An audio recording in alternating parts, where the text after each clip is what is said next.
September മാസത്തിലെ മികച്ച കളിക്കാർക്കുള്ള award ICC പ്രഖ്യാപിച്ചപ്പോൾ പുരുഷ വനിതാ വിഭാഗങ്ങളിലെ മികച്ച താരങ്ങൾക്കുള്ള പുരസ്കാരം നേടിയത് ഇന്ത്യൻ താരങ്ങളാണ്. മികച്ച പുരുഷ താരത്തിനുള്ള അവാർഡ് അഭിഷേക് ശർമ്മ സ്വന്തമാക്കിയപ്പോൾ വനിതാ താരത്തിനുള്ള അവാർഡ് സ്വന്തമാക്കിയത് സ്മൃതി മന്ദാനയാണ്. ഏഷ്യാകപ്പിലെ മികച്ച പ്രകടനത്തിനാണ് അഭിഷേക് ശർമ്മയ്ക്ക് അവാർഡ് കിട്ടിയത്. 7 മത്സരങ്ങളിൽ നിന്ന് 314 റൺസാണ് ഏഷ്യാകപ്പിൽ അഭിഷേക് ശർമ്മ അടിച്ചുകൂട്ടിയത്. 44.85 ശരാശരിയിലും 202.70 സ്ട്രൈക്ക് റേറ്റിലുമാണ് അഭിഷേക് ശർമ്മ കളിച്ചത്. 3 ഹാഫ് സെഞ്ചുറിയും അദ്ദേഹം നേടിയിരുന്നു.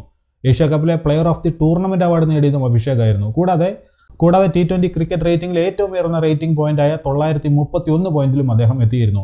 സ്മൃതി മന്ദാനയാകട്ടെ ഏഷ്യാകപ്പിന് മുമ്പ് നടന്ന ഓസ്ട്രേലിയക്കെതിരായ സീരീസിലെ മികച്ച പ്രകടനത്തിനാണ് അവാർഡ് സ്വന്തമാക്കിയത്. 4 മത്സരങ്ങളിൽ സെപ്റ്റംബറിൽ കളിച്ച സ്മൃതി മന്ദാന 308 റൺസ് സ്വന്തമാക്കിയിരുന്നു. ഓസ്ട്രേലിയക്കെതിരെ പ്ലെയർ ഓഫ് ദി സീരീസായിട്ട് തിരഞ്ഞെടുക്കപ്പെട്ടതും മന്ദാനയായിരുന്നു. 377 ശരാശരിയിലും 135.68 സ്ട്രൈക്ക് റേറ്റിലുമാണ് സ്മൃതി മന്ദാന ബാറ്റ് വീശിയത്. വനിതാ ഏകദിനത്തിലെ ഏറ്റവും വേഗമേറിയ 2ാമത്തെ ഹാഫ് സെഞ്ചുറിയും സ്മൃതി മന്ദാന നേടിയിരുന്നു. അപ്പോൾ സെപ്റ്റംബർ മാസത്തിൽ ICCയുടെ മികച്ച പുരുഷ വനിതാ താരങ്ങളായിട്ട് സ്മൃതി മന്ദാനയെയും അഭിഷേക് ശർമ്മയെയും തിരഞ്ഞെടുക്കപ്പെട്ടിരിക്കുകയാണ്.